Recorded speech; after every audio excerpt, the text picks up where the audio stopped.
बिस्मिल्लाहिर्रहमानिर्रहीम। Dear students, आज का जो हमारा टॉपिक है ये है ग्राम एटॉमिक मास।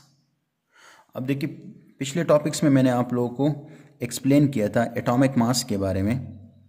अब एटॉमिक मास क्या है, हम सिंपली इसको इस तरह डिफाइन करते हैं कि the sum of proton and neutron in the nucleus of an atom. किसी एटम के न्यूक्लियस में जितने प्रोटॉन हो और जितने न्यूट्रॉन हो, उनको जब हम ऐड करेंगे तो इसको हम कहते हैं एटॉमिक मास। फॉर एग्जांपल, यहाँ पर एक एटम गिवन है, इसमें 2 प्रोटॉन्स हैं और इसमें क्या है, 3 न्यूट्रॉन है इसमें। ठीक है, अब इन दोनों को जब हम ऐड करेंगे तो एज ए रिजल्ट 5 आएगा। तो 5 is the atomic mass of this given atom, और एटॉमिक मास को हम रिप्रेजेंट करते हैं ए से, इसको हम रिप्रेजेंट करते हैं।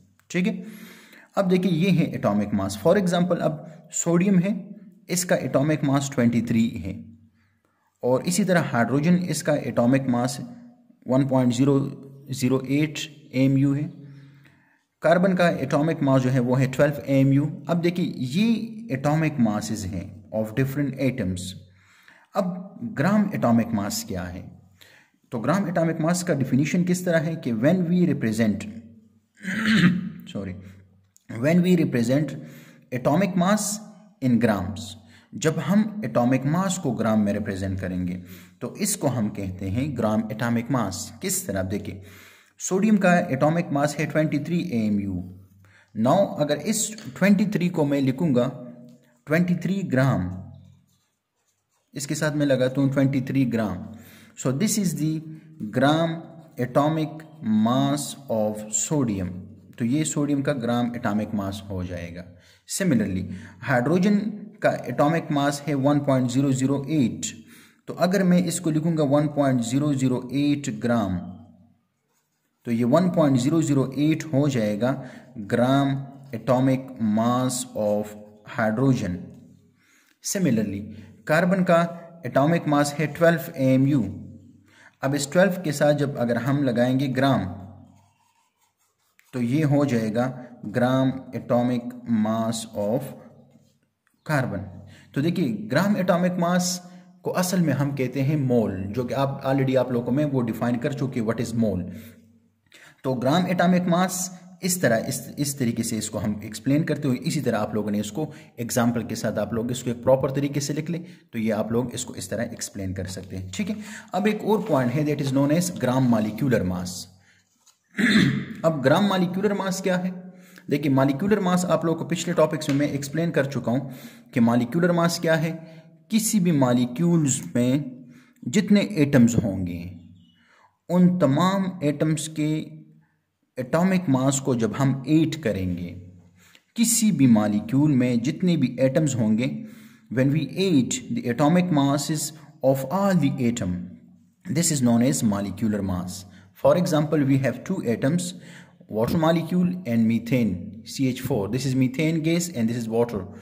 Now देखिए water molecule is composed of 2 atoms, that is hydrogen और ऑक्सीजन। वाटर के मॉलिक्यूल 2 एटमों से बना हुआ है, हाइड्रोजन और ऑक्सीजन, जबकि मीथेन कार्बन और हाइड्रोजन से बना हुआ है। तो अब वाटर मॉलिक्यूल का मॉलिक्यूलर मास क्या है, देखिए हाइड्रोजन, देखिए मैंने कहा ना कि मॉलिक्यूल में जितने एटम्स होंगे, तो यहाँ पर ये 2 एटम्स हैं, उनके तमाम के एटॉमिक मासेस को जब हम ऐड करेंगे, तो ऑलरेडी पिछले टॉपिक्स में मैं आप लोगों को ऑलरेडी एक्सप्लेन कर चुका हूँ कि मॉलिक्यूलर मास किस तरह कैलकुलेट करोगे। अब देखिए हाइड्रोजन का एटॉमिक मास है 1, लेकिन यहाँ पर 2 हाइड्रोजन है, 2 के साथ मल्टीप्लाई कर देंगे। ऑक्सीजन का एटॉमिक मास है 16, तो इसका आ जाएगा 18 AMU। This is the molecular mass of water. Methane CH4, अब देखिए कार्बन 12 के बराबर है, हाइड्रोजन 1 के बराबर, लेकिन यहाँ पर हाइड्रोजन 4 है, 4 हाइड्रोजन, सो 1 मल्टीप्लाई बाय 4, तो आपके पास आ जाएगा 16 AMU। This is the molecular mass of methane and this is the molecular mass of water molecule. Now जब हम मॉलिक्यूलर मास को ग्राम में रिप्रेजेंट करेंगे, पिछले टॉपिक में मैंने आप लोगों को एटॉमिक मास के बारे में बताया था, अब देखिए यहाँ पर ग्राम मॉलिक्यूलर मास है। तो जब हम मॉलिक्यूलर मास को ग्राम में रिप्रेजेंट करेंगे, तो इसको हम कहते हैं ग्राम मॉलिक्यूलर मास, इसको हम कहते हैं। किस तरह, देखिए वाटर मॉलिक्यूल का मॉलिक्यूलर मास है 18 AMU। अब इसी 18 के साथ जब आप लोग ग्राम लगाओगे तो इसको हम कहेंगे ग्राम molecular mass of water. Similarly, methane, इसका मॉलिक्यूलर मास है 16 AMU।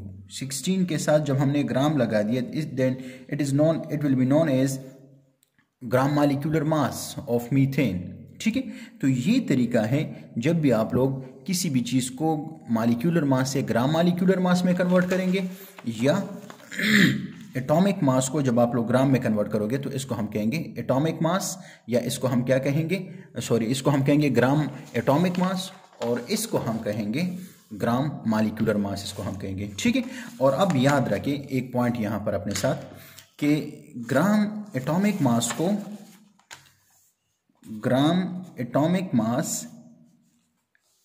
को हम कहते हैं मोल, या ग्राम मॉलिक्यूलर मास को हम कहते हैं मोल। ठीक है, तो ये 2 पॉइंट अपने साथ याद रखें, क्योंकि आप लोगों को मैंने ऑलरेडी ये मैं बता चुका हूँ, डिफिनीशन में मैं आप लोगों को ये बता चुका हूँ। ठीक है, मोल के डिफिनीशन में। तो अभी तक इतना ही, इंशाल्लाह मिलते हैं फिर नेक्स्ट वीडियो में। उसमें आप लोगों को मज़ीद जो टॉपिक्स हैं वो आप लोगों को मैं वो एक्सप्लेन करता हूँ। खुश रहें, दुआ में याद रखें। अल्लाह हाफिज़।